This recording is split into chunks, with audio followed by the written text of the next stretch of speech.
आज हम लोग फ्रिक्शन बेस्ड इन दो क्वेश्चंस को देखेंगे। दो क्वेश्चंस आपके सामने है। एक क्वेश्चन में बोला गया कि कंपोजिट पुली है, कंपोजिट आपका रेल का कुछ भी कह सकते हैं, जिसका मास 100 केजी गिवन है और एक ये वॉल और एक फ्लोर पे कांटेक्ट पर रखा हुआ है। ओके, कुछ इस तरीके का अरेंजमेंट है कि जो स्मॉल छोटी वाली पुली का हिस्सा है वो आपका फ्लोर पे है और ये वॉल पे टच हो रहा है वर्टिकल वाला, और हमें पी की वैल्यू को फाइंड आउट करना है कि बॉडी आपकी रोटेट हो सके। डिस्टेंस गिवन है, coefficient of friction her contact पर 0.5 को दिया गया है। दूसरा क्वेश्चन बोल रहा है कि एक ब्लॉक है 3/2 का या 2/3 का आप कह सकते हैं, मास 50 केजी का है, म्यू अपॉन 0.3 है और इस पी फोर्सेस को पुल करना है, प्रोवाइड किया गया है। तो क्या क्या पॉसिबिलिटीज हैं इसके मोशन को लेकर के, कि टिप ऑफ होगा कि स्लाइड होगा, हमें वो देखना है और म्यू की वैल्यू को 0.3 उसके हिसाब से क्वेश्चन को सॉल्व करना है। तो ध्यान से देखिए, हम इस क्वेश्चन को सॉल्व करते हैं। तो पहला क्वेश्चन हम लेते हैं, तो क्वेश्चन नंबर 1 हम लेते हैं। सिंपली इसका हमें वेट बनाने के लिए समझना होगा कि इसका वेट अगर सेंट्रली आ जाएगा, एक नॉर्मल डायरेक्शन यहाँ पर, एक कांटेक्ट पर परपेंडिकुलर प्लेन के नॉर्मल डायरेक्शन कुछ ऐसे। बॉडी का मोशन अगर होगा तो इसकी पॉसिबिलिटी यही है, अपोजिट डायरेक्शन में नहीं हो सकता, ये एंटी क्लॉकवाइज ही रोटेट करेगा। तो ये कांटेक्ट इस तरफ मूव करेगा तो फ्रिक्शन फोर्स आपका इस तरफ आएगा, ये कांटेक्ट नीचे पर मूव करेगा तो फ्रिक्शन फोर्स आपका ऊपर की तरफ कुछ ऐसा आएगा। हमें एडी की पॉसिबिलिटीज को लेकर के सॉल्व करना है। तो मान लीजिए कि ये आपका r1 है, तो यहाँ पे आपका म्यू r1 हो जाएगा, ये आपका r2 है तो ये आपका म्यू r2 हो जाएगा, और इसका वेट 100 केजी दिया तो 100 जी डाउनवर्ड डायरेक्शन में। याद रखिएगा जी की वैल्यू आपको जो लेनी है दैट इज 9.81 की लेनी है, 10 या कुछ आपको एज्यूम नहीं करना है। अगर जब तक बोलो नहीं आप जी की वैल्यू हमेशा हर केस पे आप 9.81 ही लेंगे। तो हमारे पास अननोन अब दो क्या रहे हैं, एक पी हो रहा है, एक r2 हो रहा है, एक r1 हो रहा है। तो हमारे पास तीन इक्वेशंस है, sigma x, sigma y, sigma m, conditions of equilibrium. हम इनको लेकर के सॉल्व कर सकते हैं। तो अप्लाई करते हैं, समेशन y 0 अपवर्ड डायरेक्शन के सारे फोर्स पॉजिटिव तीनों अननोन्स के लिए। तो देखिए सिग्मा y करते तो म्यू r1 आपका ऊपर की ओर है, इससे हमारा प्लस में, सो म्यू r1 ऊपर की ओर, r1 आएगा नहीं, म्यू r2 आएगा नहीं, r2 आपका ऊपर की ओर प्लस में, 100 जी एग्जैक्टली डाउनवर्ड डायरेक्शन में माइनस में, सो माइनस में 100 जी इज इक्वल टू द 0। कोई और नेक्स्ट फोर्स दिख लेगा। ओके, ना हमें r1 है ना हमारे पास r2 है, तो यहां से हमारे पास mu r1 plus r2 is equal to 100 जी। एक इक्वेशन हमारी ये बन जाएगी, equation number 1। Now we can apply summation x is equal to 0, rightward forces are positive। so देखिएगा p आपका एग्जैक्टली राइट पे है, सो हमारा प्लस में आ गया। म्यू r2 एग्जैक्टली आपका हॉरिजॉन्टल पे है, तो माइनस में म्यू r2, r1 आपका एग्जैक्टली हॉरिजॉन्टल पे राइट की ओर है, सो प्लस में आपका r1। Mu r1 exactly vertical में आएगा नहीं, r2 वर्टिकल में आएगा नहीं, 100 जी आपका वर्टिकल में ये आएगा नहीं, इज इक्वल टू द 0। इसमें तीनों ही अननोन आ गए, p आ गए, r1 आ गया, r2 आ गया है। तो आपको p के लिए कह सकते हैं कि this is mu r2 minus r1, equation number 2। अब हमारे पास सिर्फ एक ही इक्वेशन बचती है सिग्मा m अप्लाई करने के लिए। तो sigma m is equal to 0, clockwise forces को हम लोग को लेना है पॉजिटिव। याद रखिएगा, अगर आपके पास चॉइस आप कहीं भी मोमेंट ले सकते हो, सेंटर पॉइंट सही दिख रहा है, सेंटर के मोमेंट लेने से क्या होगा, 100 जी मोमेंट 0 हो जाएगा, r2 मोमेंट 0 हो जाएगा, r1 को मोमेंट भी सेंटर से पास हो जाएगा, 0 हो जाएगा।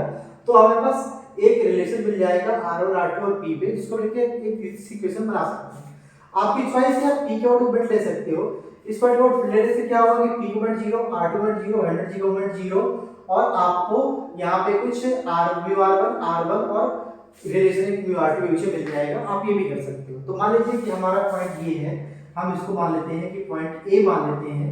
तो हम a के अबाउट मोमेंट लेते हैं, sigma m about a equal to 0, clockwise forces moment positive. हमने ये भी फिगर रखी है अपनी। a करने से क्या होता है, r2/0, 100 g का मोमेंट आपका 0 हो गया, म्यू r2 बॉडी को एंटी क्लॉकवाइज घुमा रहा है इस पॉइंट के अबाउट, सो माइनस पे म्यू r2 इनटू ये डिस्टेंस हमें लेनी है, टोटल डिस्टेंस ये 1 मीटर की, ये 0.5 मीटर की, तो ये आपकी 0.5 बचेगी, तो दैट इज 0.5 मीटर्स में, तो मीटर से 0.5 हमारा कुछ ये। ओके, इसके अबाउट r1 आपका क्लॉकवाइज, सो प्लस में r1 टू डिस्टेंस ये वाली हमारी परपेंडिकुलर हो जाएगी, दैट इज रेडियस के इक्वल 1 मीटर, सो प्लस पे r1 into 1। म्यू r1, ये भी बॉडी को क्लॉकवाइज घुमाएगा और डिस्टेंस आपकी रेडियस के बराबर हो जाएगी, that is again 1। So plus पे mu r1 into 1 is equal to the 0, क्योंकि अब हमें कोई और फोर्स नहीं दिख रहा। यहां से आपको r1 और r2 में एक रिलेशन मिल जाएगा, म्यू पॉइंट आप पुट कर देंगे, आपको यहां से मिल जाएगा। इसको आप यहां पुट कर देंगे तो आपको r1 और r2 की वैल्यू मिल जाएगी, दो अननोन दो इक्वेशन, और वापस इनको आप पुट कर देंगे तो आपको p की वैल्यू मिल जाएगी। तो आई होप p की वैल्यू आप निकाल लेंगे। This becomes 301.8 Newton. कैलकुलेशन आपके हिसाब से आप इसको कैलकुलेट करके निकाल सकते हैं, एक रिलेशन यहां से और एक रिलेशन यहां से।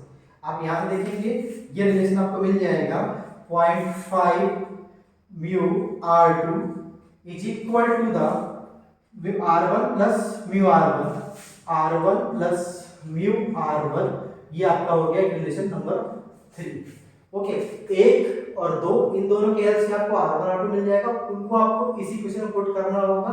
म्यू की वैल्यू 0.5 को पता है तो p की वैल्यू मिल जाएगी 301.8। आई होप ये क्वेश्चन आपको समझ में आया होगा।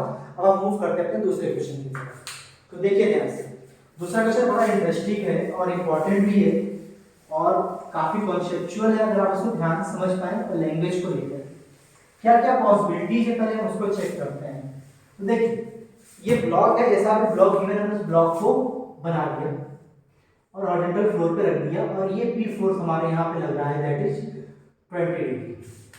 ओके, अब इसका वेट कुछ भी है, कैसा भी म्यू वगैरह क्या, उसको हम डिस्कस नहीं कर रहे हैं, बस देख रहे हैं क्या क्या पॉसिबिलिटीज है। एक पॉसिबिलिटी है कि ये ब्लॉक इस फ्लोर पे स्लाइड करे, दूसरी पॉसिबिलिटी है कि ये इस पॉइंट के अबाउट टिप हो सकता है, टर्न कर सकता है, हमें वो देखना है।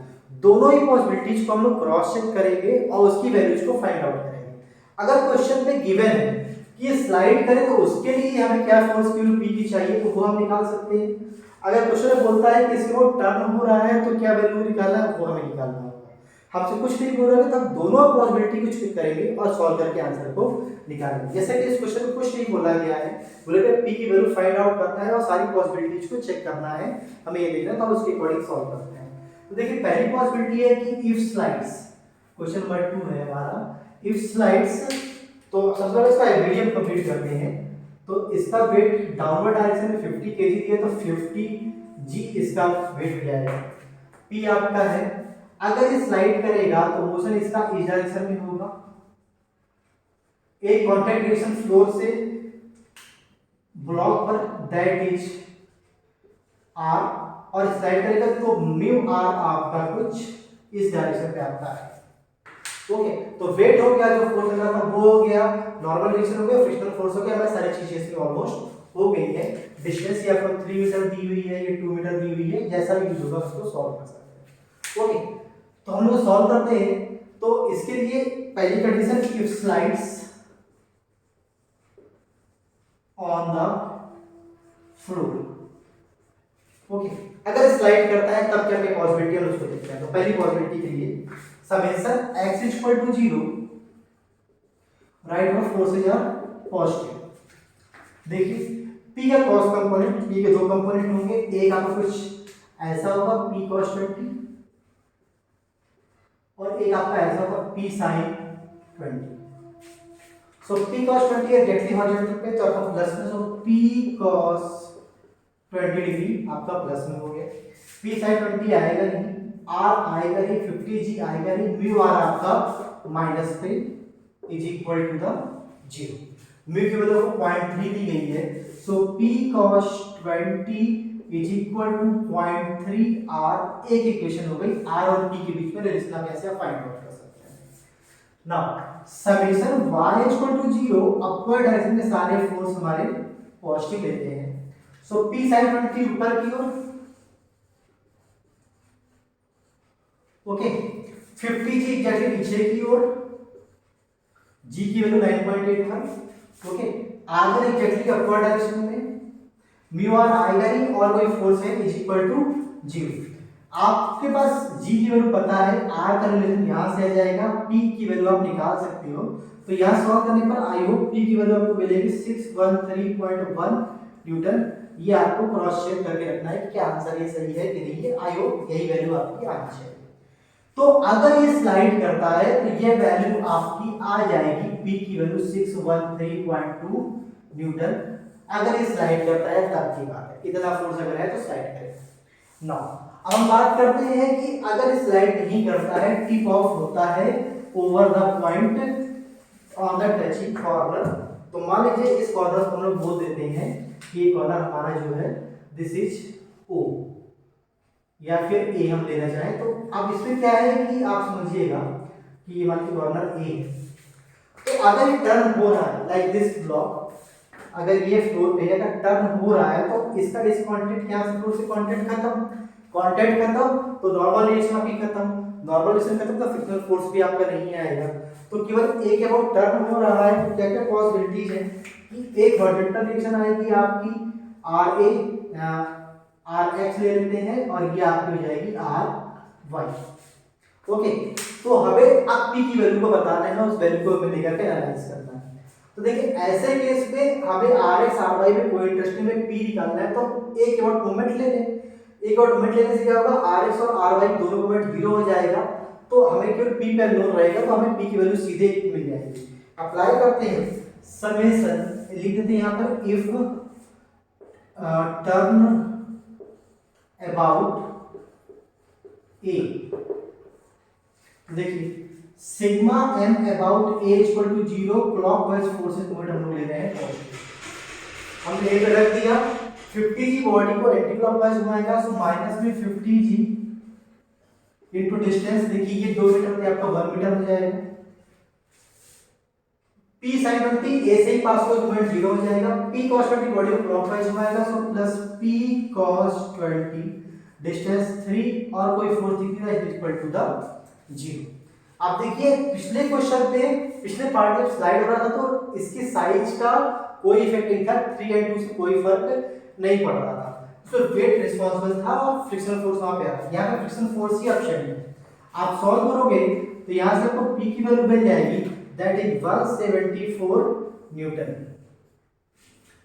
अब देखिए P का हमारा आंसर आ गया, हम RX RY निकाल सकते हैं। आई होप आपको RX की वैल्यू मिल जाएगी, दैट इज 163 समथिंग और दिस इज 431 समथिंग, और रिएक्टेंट की वैल्यू जो आपकी आ जाएगी दैट इज 461 समथिंग। हमारा इसमें ज्यादा इंटरेस्ट नहीं है। अब हमारे पास इंपॉर्टेंट ये है कि P की दूसरी वैल्यू आ रही है, अगर वो आपका टर्न ऑफ हो रहा है इसके अबाउट 174 मीटर।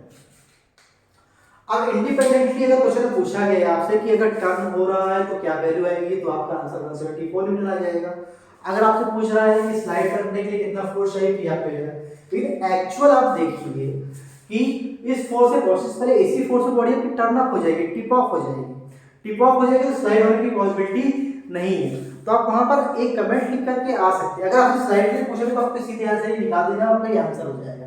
लेकिन अगर कुछ नहीं बोला गया है तो आपको सिंपल एक स्टेटमेंट लिखना है कि जो लोवेस्ट वैल्यू है उससे पहले ही टर्न ऑफ हो जा रहा है, तो हम लोग कैसे कह सकते हैं कि ये स्लाइड करेगा। So sliding is not possible according to the values